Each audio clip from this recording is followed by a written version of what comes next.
National Airport.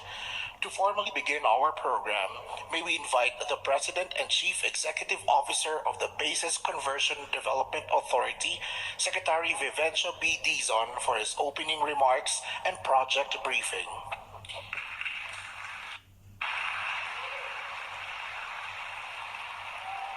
Thank you very much. Thank you very much.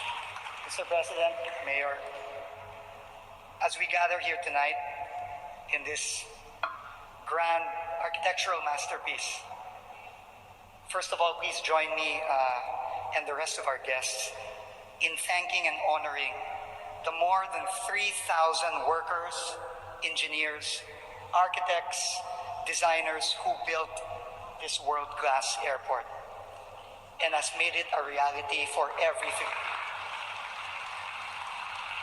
This is a true testament, Mr. President, to the talent of the Filipino, his and her ingenuity and hard work. Sa lahat po ng mga karpintero, mga mason, electrician, engineer, arkitekto na gumawa itong kamangha-manghang airport na ito, maraming salamat po sa inyong lahat. Mr. President, thank you for your vision. When you started your administration, you had but one ask of all of us, mayor members of your government. You told us, please try even just a little bit to make the daily life of the Filipino more comfortable and bearable. Former President GMA, thank you for your vision for Clark and Subic, for paving the way, for making this world-class terminal a reality.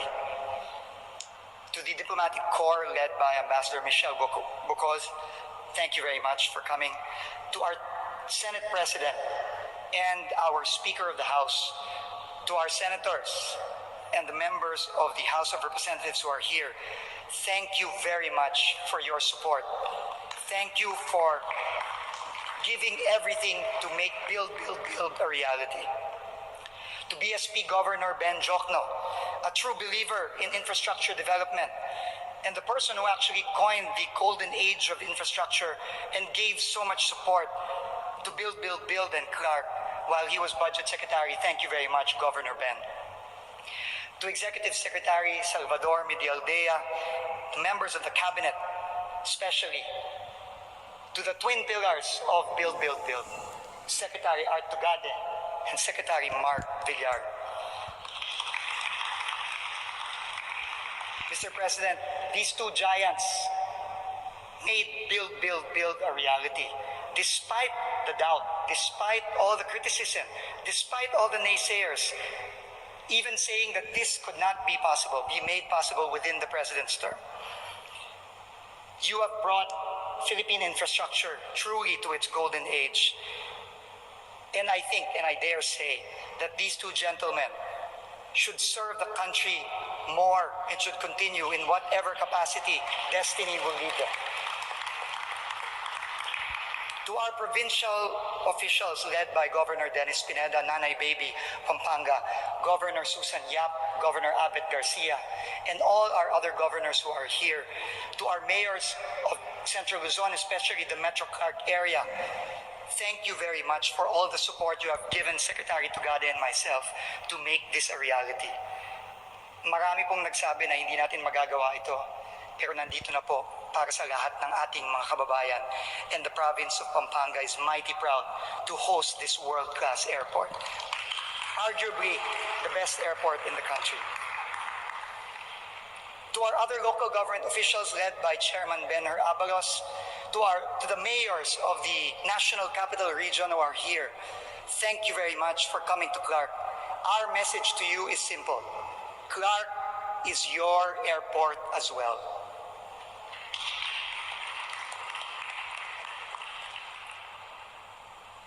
And finally, to our private sector partners, Megawide GMR, who built the structure, and to the Lipad Consortium led by Philinvest, Robinsons, PAGS, and Changi Airports Group of Singapore, the operator of the best airport in the world.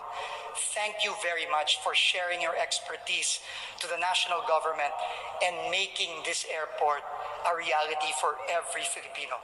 Maraming salamat po. Hindi po namin magagawa ito kung wala kayo. Maraming salamat. In the few and very rare moments that we had a very deep conversation, it was in a motorcade in Malabon, Mr. President. And in front of us, there were people who were just shouting your name. They were all angry. And you told me, look at the people. They're so angry. And I asked you, Mr. President, why do you think they're angry?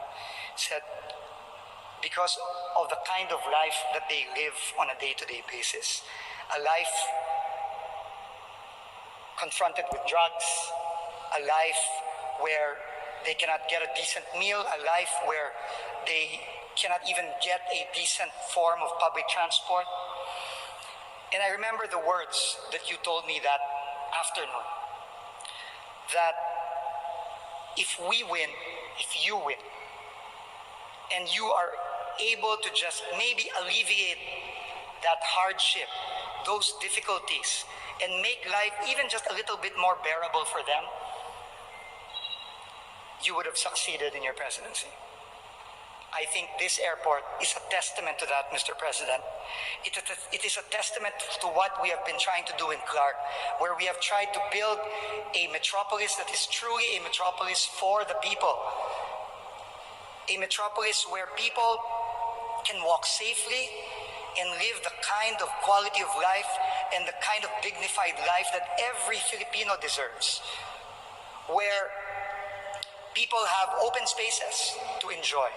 Contactless. The weight will be determined. You put the baggage tag and lo and behold, the cargo will move. Again, contactless. Never in the history of the Republic of the Philippines has any airport, including NAIA, has a feature where it says contactless insofar as coming in is concerned, contactless insofar as checking in your luggage is concerned. This is the first time it is happening, and it is happening at the Clark International Airport. And so today we talk of contactless. Do you know, and I have to tell you, it's also contactless when you order food in the concessionaire's outlet and in the various facilities. All you have to do is dial a number and you can do your ordering. Contactless. And as you do contactless on these airports, in the facilities of the airport which was constructed, renovated, and improved, in the term of President Duterte, nagpatayo ho tayo ng tinatawag na Heroes Lounge para sa mga military, para sa mga pulis, para sa mga LGU, law enforcement. Ito ho yung tinatawag nating Heroes Lounge. What is the innovation here of the Clark International Airport? You have the Heroes Lounge. At the same time, you have a lounge dedicated for the use of the overseas Filipino workers. Libre. You can use it exclusively for overseas workers.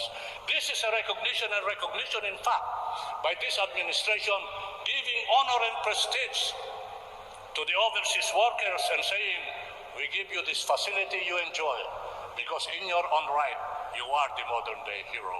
Kindly sit down. Thank you.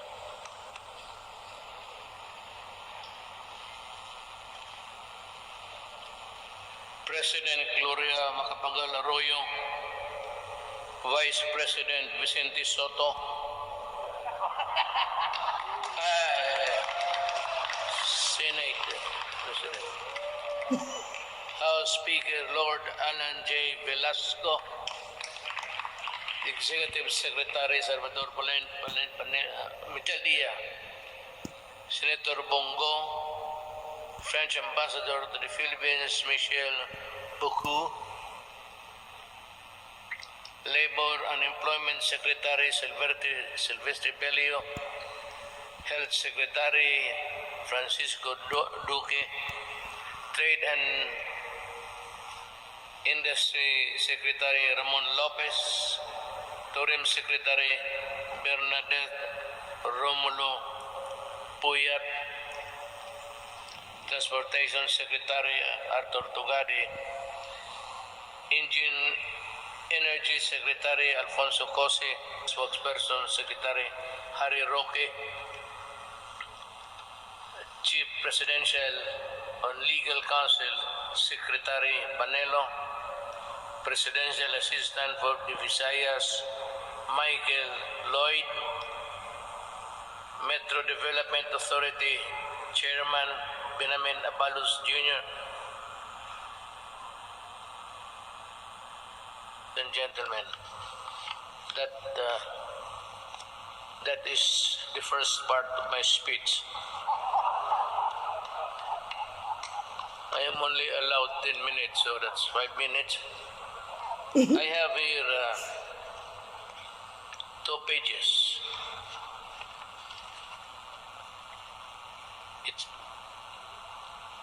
It was prepared by the staff, just mine. It is my pleasure to be with you all as we inspect the new terminal building of Clark International Airport. You know, mag-segue ako. Looking at this beautiful edifice, I was coming here from the tarmac. I could almost not believe my eyes that another beautiful building, one after the other, built by Arthur Tugadi. You know, Arthur Tugadi was our class valedictorian in the law school. But he was already an officer of the Delgado Shipping. And by the time we were classmates in 4th year, he was already a billionaire. Maraming pera si Art. Yet, I am pleased that this new terminal building can accommodate 8 million passengers a year kung pupunta sila dito. This is twice the airport's current average capacity of more than 4 million passengers per year.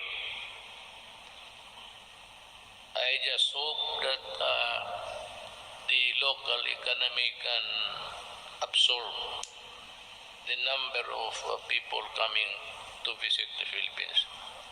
It will surely help decongest traffic at the busy Ninoy International Airport and provide a better flying experience for local and tourists alike.